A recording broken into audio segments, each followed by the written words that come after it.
बच्चों मैं आप लोगों से बात कर रहा हूँ about the chapter accounting ratios. और मैं इसके अंदर आपको इससे जुड़े हुए सारे फॉर्मूले समझाऊंगा और उनको फॉर्मूले को कैसे याद रखना है वो भी समझाऊंगा बच्चों में। मैं अपने बारे में बता दूं बच्चों, मेरा नाम प्रवीण सर है। मैं अकाउंटेंसी टीचर हूँ और पिछले 2 दशकों से जो है इस सब्जेक्ट को पढ़ा रहा हूँ बच्चों।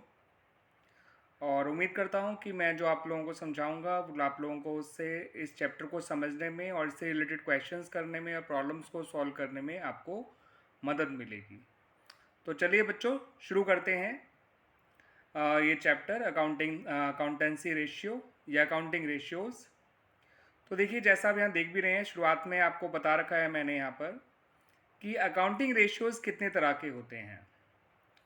तो इनको बेसिकली 4 कैटेगरीज में डाला गया है। पहली कैटेगरी होती है आपकी लिक्विडिटी रेशियोज़ की, दूसरी कैटेगरी होती है आपकी सॉल्वेंसी रेशियोज़ की, तीसरी आपकी एक्टिविटी रेशियोज़ की हो गई, और चौथी है आपकी प्रॉफिटेबिलिटी रेशियोज़। तो जो आप देख भी रहे हैं यहाँ पे लिखा हुआ है लिक्विडिटी रेशियोज़ यानी शॉर्ट टर्म सॉल्वेंसी रेशियोज़, यानी ये जो लिक्विडिटी रेशियोज़ होते हैं इनको शॉर्ट टर्म सॉल्वेंसी रेशियोज़ भी कहा जाता है। और जो सिर्फ सॉल्वेंसी रेशियोज़ हैं इसका मतलब ये लॉन्ग टर्म सॉल्वेंसी रेशियोज़ हैं। ठीक है। सॉल्वेंसी का मतलब होता है कि capability of a business to pay off its liabilities. तो अगर अपनी शॉर्ट टर्म लाइबिलिटीज़ को पे ऑफ करने लायक है या नहीं है, इसके लिए हम लिक्विडिटी रेशियोज़ निकालते हैं। शॉर्ट लॉन्ग टर्म लाइबिलिटीज़ को पे करने के लिए लायक है या नहीं है बिजनेस, उसके लिए हम जो है लॉन्ग टर्म सॉल्वेंसी रेशियोज़ या सॉल्वेंसी रेशियोज़ निकालते हैं। ये जो एक्टिविटी रेशियोज़ हैं या टर्नओवर रेशियोज़ या परफॉर्मेंस रेशियोज़ जो हैं, इसके ज़रिए हम ये देखते हैं कि क्या बिज़नेस का जो वो है परफॉर्मेंस है या टर्नओवर है या सर्कुलेशन है और वेरियस स्टॉक या डेटर्स वो किस तरह का है, हाई है या लो है। ये बताता है कि ओवरऑल बिजनेस कैसा परफॉर्म कर रहा है, एफिशिएंटली परफॉर्म कर रहा है या अंडर परफॉर्म कर रहा है। एंड लास्टली जो रेशियो है वो प्रॉफिटेबिलिटी रेशियोज़ है। हम जानते हैं किसी बिजनेस के लिए प्रॉफिट कितना इंपॉर्टेंट रोल प्ले करता है, और प्रॉफिट्स को भी वेरियस लेवल्स पे कैलकुलेट किया जाता है, जैसे gross profit, net profit, operating profit. तो ये प्रॉफिटेबिलिटी रेशियोज़ यही देखता है कि हमारे वेरियस प्रॉफिट्स हैं वो आपका किस लेवल पे आ रहे हैं, ज़्यादा है या कम है, या कि ज़्यादा होने चाहिए या कम है। ठीक है। इस तरह से ये सब रेशियोज़ जो हैं आपको अलग अलग एस्पेक्ट्स बताते हैं ऑफ द बिजनेस। ठीक है बच्चों, तो हम इन 4 रेशियोज़ को डिस्कस करेंगे। सबसे पहला रेशियो होगा हमारा अकाउंट वो आपका liquidity ratio, then solvency ratio, then activity ratios, and lastly profitability ratios. ठीक है बच्चों, अब हम लिक्विडिटी रेशियोज के अंदर ही आगे पढ़ेंगे अबाउट जो रेशियोज जो लिक्विडिटी रेशियोज के अंदर आया करते हैं। लिक्विडिटी रेशियोज के अंदर बच्चों 2 रेशियोज आते हैं। पहला आपका होता है current ratio and other is quick ratio. तो जो करंट रेशियो है ये आपका करंट एसेट्स और करंट लायबिलिटीज़ के बीच का रिलेशन एक्सप्रेस करता है। करंट एसेट्स हमारी वो एसेट्स होती हैं जो with in a year cash में कन्वर्ट हो जाती हैं या कैश की फॉर्म में ही एग्जिस्ट किया करती हैं। तो current assets are those assets which are held by the business either in the form of cash or which can be converted into cash within a period of 1 year or within the operating cycle of the business. Current liabilities वो liabilities होती हैं जो business में 1 साल के अंदर अंदर पे करनी होती हैं बिजनेस को। करंट एसेट्स में आपका cash, bank, debtors, bill receivable, stock, marketable securities, ये सब चीज़ें आया करती हैं। और करंट लाइबिलिटीज़ के अंदर आपके creditors, bill payable, outstanding expenses, bank overdraft, short term loans and provisions, ये सब आया करते हैं। ठीक है बच्चों, तो इस रेशियो के जरिए हमें ये जानना होता है कि हमारी करंट एसेट्स करंट लाइबिलिटीज़ के कंपैरिजन में कितनी है। आइडियली जो है वो करंट रेशियो 2:1 होना चाहिए, जो इस बात को दर्शाता है कि आपके पास इतना सफिशिएंट पैसा है कि आप अपनी करंट लाइबिलिटीज़ आसानी से पे कर पाएंगे। अगर ये रेशियो 2 से कम होता है तो ये थोड़ा सा आपकी फाइनेंशियल जो वो है capability of paying your liabilities उस पर थोड़ा क्वेश्चन रेज कर सकता है। ये कह सकते हैं कि फर्म उतनी कंफर्टेबल पोजीशन में नहीं है to pay of the liabilities, short term liabilities. तो ये रेशियो अगर 2 से ज़्यादा रहता है, सपोज 3:1 या 4:1 निकल कर आता है, तो उतना ही अच्छा है, उतना ही सेफ है, मगर इस रेशियो का बहुत ज़्यादा हाई होना अच्छा नहीं होता फॉर द बिजनेस।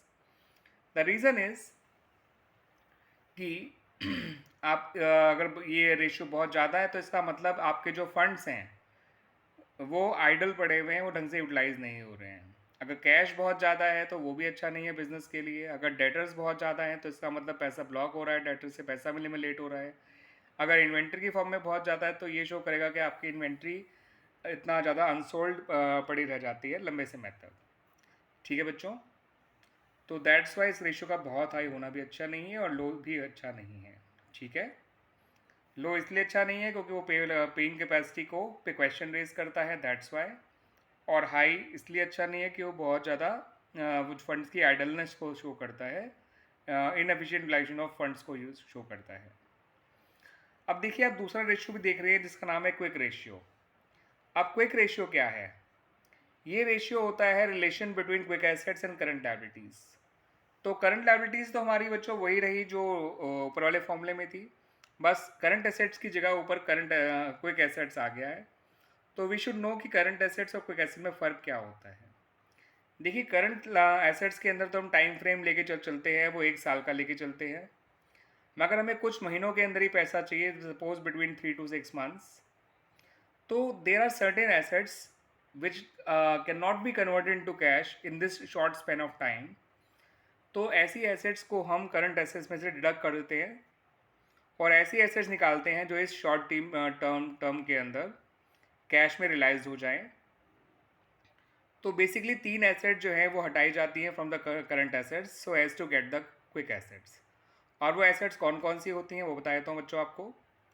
आपको एक तो इन्वेंट्री हटानी होगी, दैट इज़ क्लोजिंग इन्वेंट्री। दूसरा आपको हटाना होगा प्रीपेड एक्सपेंसेस एंड लास्टली आपको हटाना होगा एडवांस टैक्सेस। मैं यहाँ पे एक चीज़ और क्लियर कर दूँ बच्चों कि प्रीपेड एक्सपेंसेस और एडवांस टैक्सेस तो रेयर ही आपके मिलेंगे, लेकिन इन्वेंट्री आपको हमेशा मिलेगी। तो अगर आप करंट एसेट में सिर्फ इन्वेंट्री को हटा देंगे उस केस में, तो आप लिक्विड एसेट्स या अपनी क्विक एसेट्स से पहुंच जाएंगे। आइडियली क्विक रेशियो जो है वो 1:1 होना चाहिए, यानी क्विक एसेट्स एटलीस्ट इतनी तो होनी चाहिए कि आप अपनी करंट लायबिलिटीज़ को पूरा पे कर सकें। ठीक है बच्चों, बट इसका भी 1 से अगर या ज़्यादा रहता है तो रेशियो अच्छा है, लेकिन बहुत ज़्यादा रहेगा तो वो रेशियो अच्छा नहीं होगा। यानी अगर ये 1.5:1 है, 2:1 है, 2.5:1 है क्विक रेशियो तो अच्छा है, लेकिन अगर यही रेशियो 5:1 या 10:1 है तो वो अच्छा नहीं है। और लो होना तो अच्छा है ही नहीं, क्योंकि वो इनकेपेबिलिटी शो करेगा फर्म की to pay of is short term liabilities. ठीक है बच्चों, यहाँ मैं और क्लियर कर दूँ कि ये जो करंट रेशियो और क्विक रेशियो दोनों हैं ये प्योर रेशियो होते हैं, यानी कि रेशियो जिस तरह से नॉर्मली एक्सप्रेस किए जाते हैं, ठीक है ना, 2:1, 3:1, 4:1, इस तरह से लिखे जाते हैं। क्लियर हो गया बच्चों ये दोनों रेशियोज? आइए अब इन्हीं से जुड़े हुए कुछ और रिलेटेड फॉर्मूलेज के बारे में बात करते हैं। जैसा कि मैंने बच्चों आप लोगों को बताया था कि करंट रेशियो जो है आइडियली 2:1 होना चाहिए, और क्विक रेशियो जैसे लिक्विड रेशियो और एसिड टेस्ट रेशियो भी कहते हैं उसको आइडियली 1:1 होना चाहिए। और करंट रेशियो का जो दूसरा नाम होता है वो वर्किंग कैपिटल रेशियो होता है। तो करंट रेशियो को तो वर्किंग कैपिटल रेशियो कहा जाता है, लेकिन क्विक रेशियो को लिक्विड रेशियो और एसिड टेस्ट रेशियो के नाम से भी जाना जाता है। Ideal current ratio is 2:1 but the ideal liquid ratio is 1:1। ठीक है बच्चों, ध्यान रखिएगा इसको। कुछ और रेशियोज़ के बारे में बात कर लेते हैं बच्चों, जो यहाँ पे ज़रूरत पड़ेगी आपको करंट रेशियोज़ से जुड़े हुए या क्विक रेशियो से जुड़े हुए फॉर्मूले या क्वेश्चन सॉल्व करने में। देखिए, सबसे पहला फार्मूला जो है बहुत सबसे ज़्यादा यूज़ होगा, दैट इज़ वर्किंग कैपिटल। इसका फार्मूला होता है current assets minus current liabilities. ये तो हो गया इसका मेन फार्मूला, जो डायरेक्ट फार्मूला कह सकते हैं। एक इसका और फार्मूला होता है, that is capital employed minus non current assets. तो अगर आप अपनी कैपिटल एम्प्लॉयड में से नॉन करंट एसेट को हटा देंगे या टोटल एसेट्स में से केवल क्या कहते हैं, not total assets, capital employed जिसका अपना फॉर्मूला होता है share holder fund plus non current liabilities. तो शेयर होल्डर फंड और नॉन करंट लायबिलिटी को जोड़ के अगर तब नॉन करंट एसेट हटाएंगे तो भी आपका वर्किंग कैपिटल आ जाएगा। ये फॉर्मूला वैसे रेयर ही यूज़ होगा बच्चों, ध्यान रखिएगा। मेन इसका फॉर्मूला होता है current assets minus current liabilities. अब करंट लायबिलिटीज़ को हम वर्किंग कैपिटल अगर हमें दे रखा हो और करंट एसेट दे रखा हो तो भी हम ढूंढ ही सकते हैं।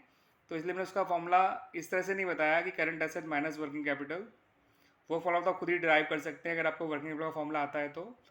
लेकिन करंट लायबिलिटी इसके अलावा कैसे और ढूंढी जा सकती है, आ जाइए देखते हैं।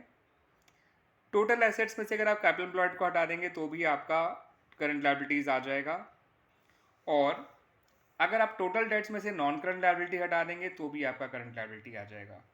तो अगर आप टोटल एसेट्स में से हटाएंगे तो आपको जो है कैपिटल एम्प्लॉयड को हटाना पड़ेगा। कैपिटल एम्प्लॉयड जो शेयर होल्डर फंड और नॉन करंट लायबिलिटी को मिलाकर बनता है, इस बात को ध्यान रखिएगा, यानी वो दो चीज़ें हटानी पड़ेंगी टोटल एसेट से आपको, लेकिन टोटल डेट से आपको सिर्फ नॉन करंट लायबिलिटी को हटाना होगा, so as to get current liability. अब करंट एसेट्स तो देखिए वर्किंग कैपिटल वाले फॉर्मूले से तो आ ही जाएगा कि आप जो है करंट लायबिलिटी और वर्किंग कैपिटल जोड़ देंगे तो अपने आप ही करंट एसेट आ जाएगा। लेकिन अगर वो वर्किंग कैपिटल का फॉर्मूला आपको आता है तो आप करंट एसेट वैसे ही ढूंढ लेंगे। उसके अलावा करंट एसेट को ढूंढने के लिए आप टोटल एसेट में से नॉन करंट एसेट को हटा दीजिए, आपकी करंट एसेट तब भी आ जाएगी। क्लियर बच्चों? अब बात करते हैं क्विक एसेट्स की। जैसे इसके बारे में मैंने पहले बता भी दिया था आपको कि करंट एसेट्स में से क्या क्या आपको हटाना पड़ता है। एक इन्वेंट्रीज हटानी पड़ती है, एक प्रीपेड एक्सपेंसेस हटाना पड़ता है, और एक एडवांस टैक्सेस को हटाना पड़ता है। अगर आप इन तीनों को हटा देंगे तो आप क्विक एसेट पर पहुँच जाएंगे। यहाँ मैं एक बात आपको और बच्चों क्लियर कर दूँ कि कभी कभार ही ऐसा होता है कि प्रीपेड एक्सपेंसेस और एडवांस टैक्स दे रखे हों। एक बार को प्रीपेड एक्सपेंसेस तो दे रखे होंगे बट एडवांस टैक्सेस नहीं दे रखे होंगे आपको, ठीक है ना। वो तो बहुत ही रेयर होगा जो आपको दे रखा होगा। तो आप अपने करंट एसेट से अगर इन्वेंट्री को हटा देंगे तो भी आप क्विक एसेट पे पहुंच जाएंगे, ठीक है बच्चों। अब बात करते हैं कैपिटल एम्प्लॉयड की। तो मैंने आपको बताया भी था कैपिटल एम्प्लॉयड जो है वो ऐसे हम निकाल सकते हैं कि शेयर होल्डर फंड में से नॉन करंट लायबिलिटी को ऐड कर दीजिए तो भी कैपिटल एम्प्लॉयड आ जाता है। ये तो इसका अपना डायरेक्ट फॉर्मूला है। और दूसरा फॉर्मूला जो मैंने वर्किंग कैपिटल फॉर्मूला समझाया था उसी से आप बना सकते हैं कि नॉन करंट एसेट में वर्किंग कैपिटल जोड़ दीजिए तो भी आपकी कैपिटल एम्प्लॉयड आ जाएगी, ठीक है बच्चों। तो इनका ध्यान रखिएगा। ये रिलेटेड फॉर्मूले हैं आपके जो आपको ज़रूरत पड़ेगी while solving the numericals related to current ratio and quick ratio, ठीक है बच्चों। जैसे मैंने आपको वर्किंग कैपिटल का फॉर्मूला बताया CA minus CL, current liability निकालने के लिए total debts minus capital employed, या फिर टोटल एसेट्स वो total assets minus capital employed, या फिर total debts minus non current liability कर दीजिए। करंट एसेट निकालना है तो टोटल एसेट में नॉन करंट एसेट हटा दीजिए, और क्विक एसेट निकालना है तो करंट एसेट से इन्वेंट्री, मेनली इन्वेंट्री, उसके अलावा प्रीपेड एक्सपेंसेस और एडवांस टैक्सेस हटा दीजिए। कैपिटल एम्प्लॉयड जो है उसके अपने दो फॉर्मूले हैं, share holder fund plus non current liability, ये इसका मेन फॉर्मूला है, और non current asset plus working capital इसका दूसरा फॉर्मूला है, ठीक है बच्चों। तो इस तरह से आपका ये फॉर्मूले आपको जरूरत पड़ेगी while solving the numericals related to current ratio and quick ratio। Students ये कुछ और बातें हैं जो आपको ध्यान रखनी है while solving the numericals related to the liquidity ratios। देखिए मैंने जो लिखा है यहाँ पर while calculating current ratio subtract loose tools and, या और अगर दोनों दे रखे हैं तो दोनों को सब्ट्रैक्ट कर दीजिए, या इनमें से कोई एक दे रखा है तो उसको सब्ट्रैक्ट कर दीजिएगा फ्रॉम द करंट एसेट्स। तो करंट रेशियो निकालते समय करंट रेशियो निकालते समय करंट एसेट में से लूज टूल्स और स्टोर्स एंड स्पेयर्स को माइनस करना मत भूलिएगा बच्चों। क्लियर बच्चों? तो ये दोनों हटाने पड़ते हैं करंट रेशियो निकालते समय फ्रॉम करंट एसेट्स। लेकिन याद रखिएगा जब आप करंट लायबिलिटी का वो निकालने के लिए वर्किंग कैपिटल का फॉर्मूला यूज़ कर रहे होंगे तो अब करंट एसेट्स को ग्रॉस वैल्यू पे ही लेना है, यानी inclusive of loose tools and stores and spares ही लेना है, तब उनको हटाने की जरूरत नहीं है, ठीक है बच्चों। इस बात का ध्यान रखिएगा। उसके अलावा आप जानते हैं बच्चों प्रोविजन फॉर बैड डेट्स या प्रोविजन फॉर डिस्काउंट डेटर्स के बारे में, तो इनको हटा देना चाहिए from current debtors so as to calculate the current assets and then to calculate the current ratio. Clear बच्चों? तो प्रोविजन फॉर बैड डेट्स या provision for discount on debtors को सब्ट्रैक्ट करना देना चाहिए from the debtors while calculating the current ratio. फिर एक आगे जाके आप एक ट्रेड रिसीवेबल टर्नओवर रेशियो पढ़ोगे जो आके टर्नओवर रेशियो का एक पार्ट है, वहाँ पर आपको डेटर में से इन दोनों को नहीं हटाना है, इस बात को ध्यान रखिएगा। वो तो मैं बाद में दोबारा बता दूंगा वाली बात, लेकिन अभी भी ध्यान रखिएगा बच्चों इस बात के बारे में कि आपको इन दोनों रेशियोज को नहीं हटाना है, इन दोनों टर्म चीज़ों को from debtors while calculating trade receivable turnover ratio. लेकिन अभी करंट रेशियो निकालते समय इनको हटाना जरूरी है फ्रॉम द डेटर्स, यानी कि एक तरह से फ्रॉम करंट एसेट्स। अब जो बच्चों मैं आप लोगों से बात करने जा रहा हूँ ये बहुत ही इंपॉर्टेंट टॉपिक है, और अभी आपका जो है एमसीक्यूज जो पूछे जा सकते हैं आप लोगों से, उसमें बहुत इंपॉर्टेंट रोल प्ले करने जा रहा है ये जो चार्ट मैं आपको जो समझाने जा रहा हूँ। ये चार्ट है तो रिलेटेड टू करंट रेशियो, लेकिन ये काम करेगा क्विक रेशियो पे भी। ठीक है बच्चों, तो इसके ज़रिए मैं समझा के रहा हूँ, मैं आपको बता देता हूँ बच्चों कि इसके ज़रिए मैं आपको ये बताना चाह रहा हूँ कि अगर आपका करंट रेशियो या क्विक रेशियो आपको गिवन हो क्वेश्चन में और वेरियस सिचुएशंस दे रखी हूँ और आपसे पूछा गया जाए कि आफ्टर दिस सिचुएशन और we can say that after this transactions आपका इससे करंट रेशियो या क्विक रेशियो पे क्या फ़र्क पड़ेगा। तो देखिए बच्चों, सबसे पहले आपको मैंने सिचुएशन दी है जब दोनों करंट एसेट्स और करंट लायबिलिटीज़ दोनों इंक्रीज या डिक्रीज हो जाते हैं बाय द सेम अमाउंट।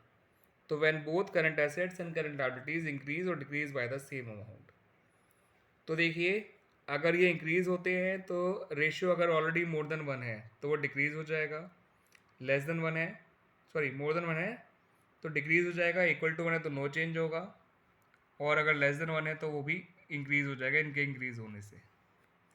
और अगर ये डिक्रीज होते हैं तो अगर रेशियो मोर देन वन है तो ये इंक्रीज हो जाएगा, इक्वल टू वन है तो नो चेंज ही रहेगा, और अगर लेस देन वन है तो वो भी डिक्रीज हो जाएगा।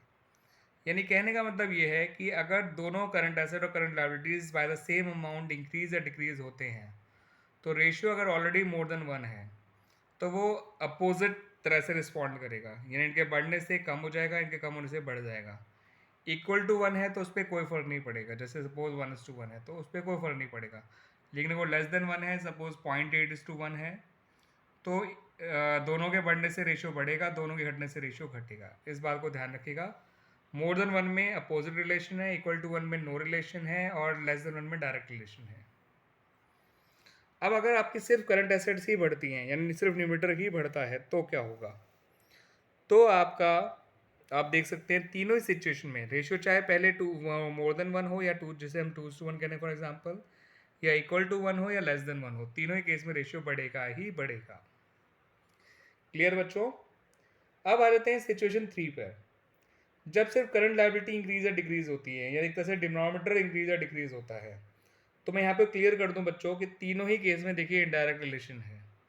अगर इंक्रीज होगा तो तीनों केस में डिक्रीज है, अगर ये डिक्रीज होगा तो तीनों केस में इंक्रीज है।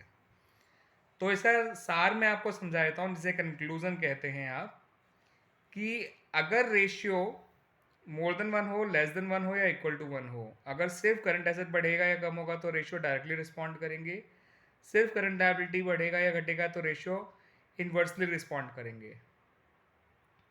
डायरेक्टली रिस्पॉन्ड करने का मतलब अगर करंट एसेट बढ़ेगा तो ये सब भी बढ़ेंगे, करंट एसेट घटेगा तो ये सब भी घटेंगे, तीनों सिचुएशन वाले करंट रेशियो। और इन्वर्सली का मतलब जो कि करंट लायबिलिटी से है कि अगर करंट लायबिलिटी बढ़ेगी तो ये तीनों घटेंगे, तीनों सिचुएशन में घटेगा, मतलब कहने का मतलब ये है चाहे वो मोर देन वन हो, चाहे इक्वल टू वन हो, चाहे लेस देन वन। और सिर्फ करंट लायबिलिटी अगर बढ़ेगी मतलब घटेगी तो तीनों केस में ये बढ़ेगा ही बढ़ेगा, चाहे रेशियो मोर देन वन हो, चाहे इक्वल टू वन हो, चाहे लेस देन वन। बस यहाँ पर आपको ध्यान रखना बहुत ज़रूरी है कि जब रेशियो मोर देन वन है और दोनों अगर बढ़ते हैं तो रेशियो अपोजिट रिएक्ट करता है, इक्वल टू वन है तो कोई रिएक्शन नहीं शो करता, और लेस देन वन है तो डायरेक्टली रिस्पॉन्ड करता है। तो मेनली आपको दोनों बढ़ने और दोनों घटने के केस वाले सिचुएशन बहुत ध्यान रखने हैं, क्योंकि ज़्यादातर इसके क्वेश्चन पूछ लिया जाता है पॉइंट।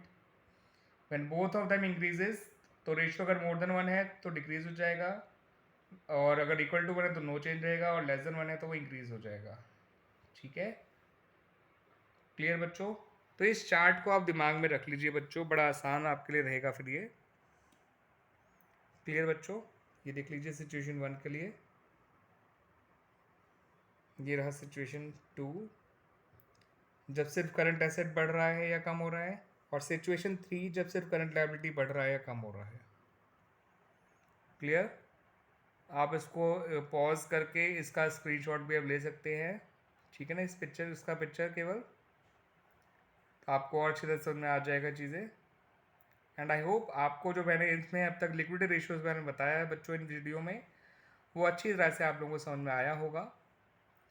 ठीक है बच्चों, मैं आपको इनसे जुड़े हुए क्वेश्चंस की भी वीडियो जरूर दूंगा, जो मैंने बुक टी.एस. ग्रेवाल से के इलस्ट्रेशंस एंड बैक क्वेश्चंस लगभग सभी के सॉल्यूशन डाल रखे हैं। आप मेरे इसमें सर्च करेंगे मेरे चैनल पे जाके तो आपको उनके सॉल्यूशंस भी मिल जाएंगे, तो इससे आपको आइडिया लग जाएगा how to solve the various questions related to these ratios. And मैंने इन फॉर्मूलों को भी साथ साथ आपको एक्सप्लेन कर ही दिया है बच्चों। एंड आई होप कि आप लोगों को ये जो है वीडियोस काफ़ी हेल्प करे।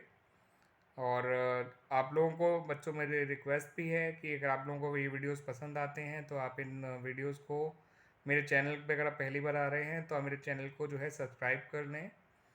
और अगर आप मेरे पहले से ही सब्सक्राइबर हैं तो मेरे वीडियोस को और भी लोगों तक आप जो है पहुंचाएं बच्चों।